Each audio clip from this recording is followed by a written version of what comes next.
అది bankers job కాదు, అది మీ జాబు నా జాబ్. అది వాళ్ళు చేయరు, ఎందుకంటే వాళ్ళు వచ్చినోళ్ళు కట్టినోళ్ళు తీసుకుంటారు తప్ప వాళ్ళు ప్రచారం కోసం ప్రత్యేకంగా వాళ్ళకి సిబ్బంది ఉండరు కదా. అదే అదే దాన్ని తప్పకుండా.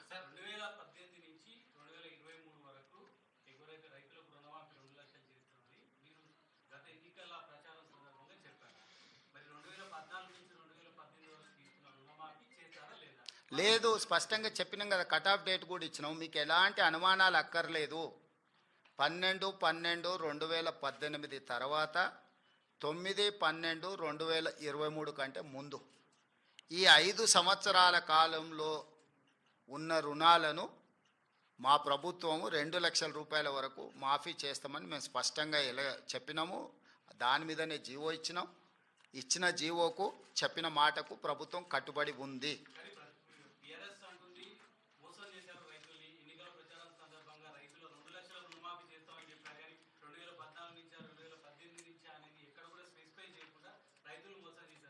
నేను అంతకుముందే చెప్పిన వాళ్ళు మారీచులు సుబాహులు అని, వాళ్ళ గురించి మనకి ఎందుకు మిత్రమా, ఇది ఒక పండుగ వాతావరణం.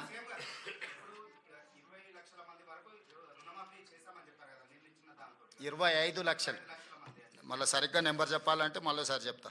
25,35,964 మందికి చేసినాం. 2 లక్షల వరకు 100% కంప్లీట్ అయిపోయింది.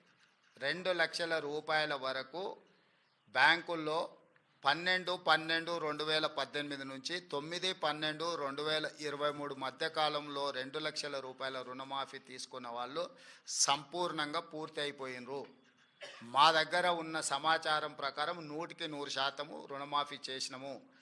ఏదైనా బ్యాంకు ఒకటి అరా ఎక్కడైనా ఎవరిదైనా ఒకవేళ రాకపోతే ఇంకేదైనా కారణం చేత ఎక్కడైనా ఏదన్నా కారణం చేత ఏదైనా ఒకటి అరా ఎక్కడైనా ఉంటే ఉండొచ్చు, అంటే హ్యూమన్ ఎర్రర్ ఉంటుంది. 100% అని చెప్పడానికంటే హ్యూమన్ ఎర్రర్ ఏదైనా ఉంటే ఉండొచ్చు.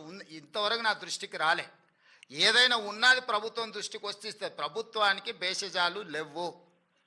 మొదట ఇచ్చిన 22,22,067 మంది తర్వాత ఈ 3,13,000 మంది వాళ్ళు సవరించుకొని వివరాలు తీసుకొస్తే ఎంబడే ప్రభుత్వం మళ్ళీ స్పందించి ఇచ్చింది. 15 ఆగస్టు రోజు వరకు బ్యాంకులు ఇచ్చిన సమాచారం మా దగ్గర అంతనే ఉంది, 2 లక్షలు. ఆ తర్వాత వివిధ సందర్భాలలో మీరైనా అధికారులైనా ఇంకొకరైనా లేకపోతే ఎవరికైతే రుణమాఫీ జరగలేదో వాళ్ళు ప్రభుత్వం దృష్టికి తెస్తే ప్రభుత్వం మిగతాయి కూడా నిన్న విడుదల చేసింది. సో మేము ఇచ్చిన మాటకు మేము 100% కట్టుబడి ఉన్నాము.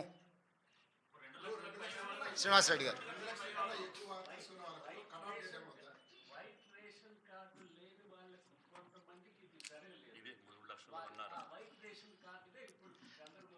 లేదు ఇప్పుడు మాఫీ చేసిన దాంట్లో కార్డు లేనోళ్ళని కూడా తీసుకొనే ఇచ్చినాం.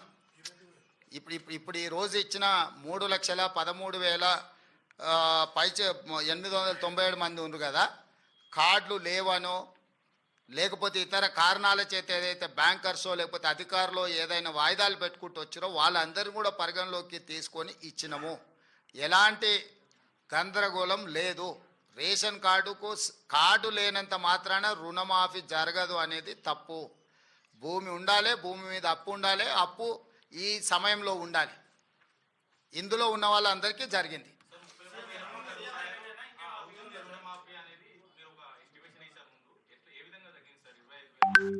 ఇప్పుడు 31,000 కోట్లకు ప్రాథమికంగా బ్యాంకర్సు మాకు అంచనాలు పంపించారు. ఎందుకు పంపించారు అంటే వాళ్ళు 2014 నుంచి 18 వరకు చంద్రశేఖరరావు ఎగగొట్టిన బకాయిలు కూడా ఉన్నాయి కదా, ఒక్కటేసారి గవర్నమెంట్ కడితే అన్నీ తీసేసుకోవచ్చు అని కొందరు వివరాలు ఇచ్చారు. నీకు అర్థమైంది కదా, మేము బ్యాంక్ రుణమాఫీ రైతులకు చేస్తున్నామని కట్ ఆఫ్ డేట్ వాళ్ళకి తెలియదు కదా.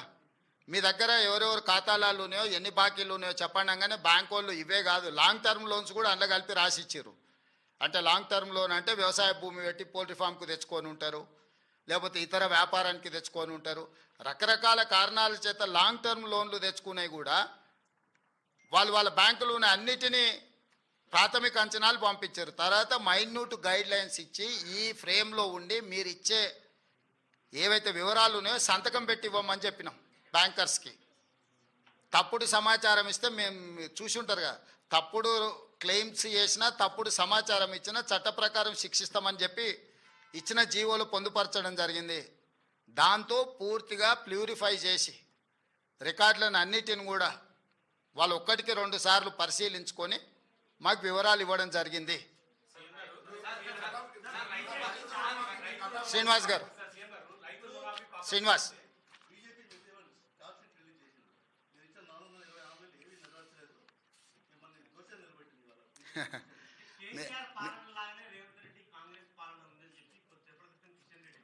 నేను అదే కదా, ఇప్పుడు గుజరాత్లో నిషేధం ఉంది అని వాళ్ళు చెప్తారు. మీకు బస్సు పెట్టి తీసుకెళ్తా, గుజరాత్లో ఏమేమి బ్రాండ్లు దొరికితే ఒకసారి చూసేద్దాం పదా. కిషన్ రెడ్డి గారికి తెలంగాణ రాష్ట్రంతో ఏం సంబంధమై మాట్లాడడానికి మొన్ననే చెప్పాను, నేను గుజరాత్ గులాంని అక్కడనే పోతున్నా అని. ఆయనకేం అర్హత ఉంది?